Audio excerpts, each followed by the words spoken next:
তো hello guys, চলে আসলাম তোমাদের সাথে একটা ছোট্ট নিউ ব্লগ নিয়ে। আমাদের গ্রামে অনেক নদী কাটছে, তার জন্য তোমাদের সাথে একটু নদী দেখাতে আসলাম। এই যে কয়েকটাই বাড়ি আছে, এখানে বাড়ির পাশে একদম নদী।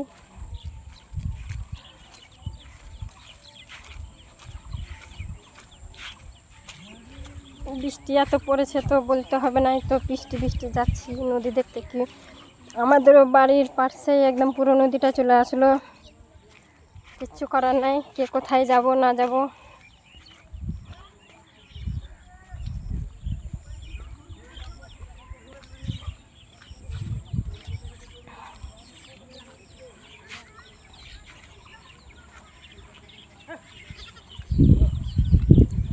তোমাদের সামনে নিয়ে আসছি, নদী দেখাতে আসলাম আর দেখতেও এসেছি নিজেও নদীটা।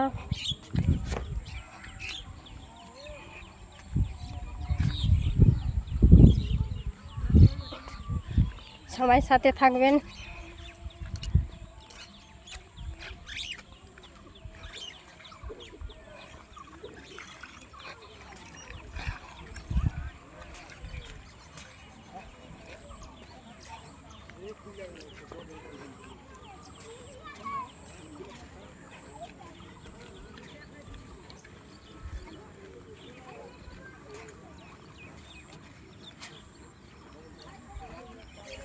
এই যে দেখো বাড়িগুলো এখানেই আছে, নদীটাও একদম এখানেই।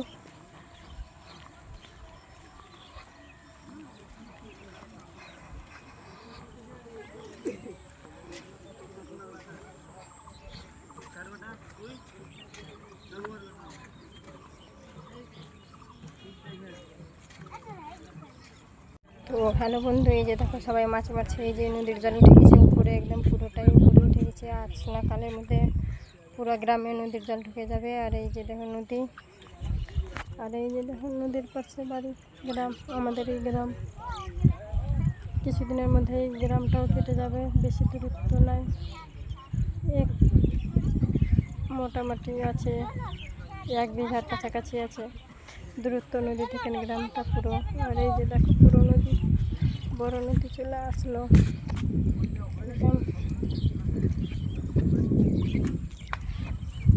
কাটার জন্য। এই যে দেখো পুরো নদীটাই কেটে গেলাম, আর সবার জমি সব কেটে গেছে। আমাদের তো অনেকটি জমি কেটেছে, তো তার জন্য এই যে দেখো জমিতে কেটেছে কিন্তু কি আমাদের বাড়িগুলোও কাটছে।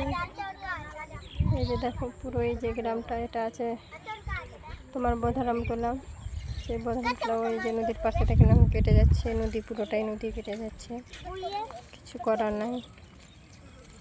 যদি ভালো লাগে তো আমার একটা ছোট্ট নতুন ব্লগে একটু সবাই কমেন্ট শেয়ার অবশ্যই করে দেবেন, আর চ্যানেলটাকে সাবস্ক্রাইব করে দেবেন একটু প্লিজ সবাই। পুরো নদীটা কেটে গেছে। এই যে দেখো কতগুলো মাটি উঠে ধসে গেছে, কাটছে এখন। আর এই যে একটা কাকামশাই মাছ ধরছে,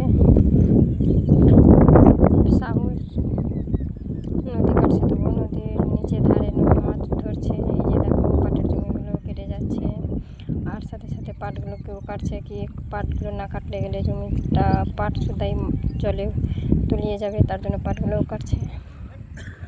আর এই যে দেখো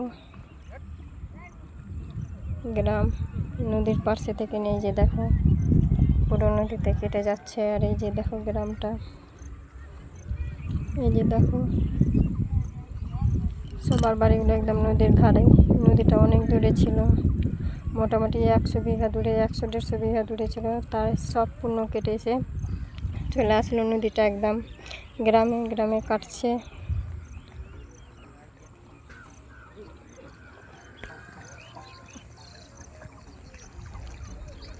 যদি তোমাদের ভালো লাগে তো লাইক কমেন্ট শেয়ার অবশ্যই করে দেবেন।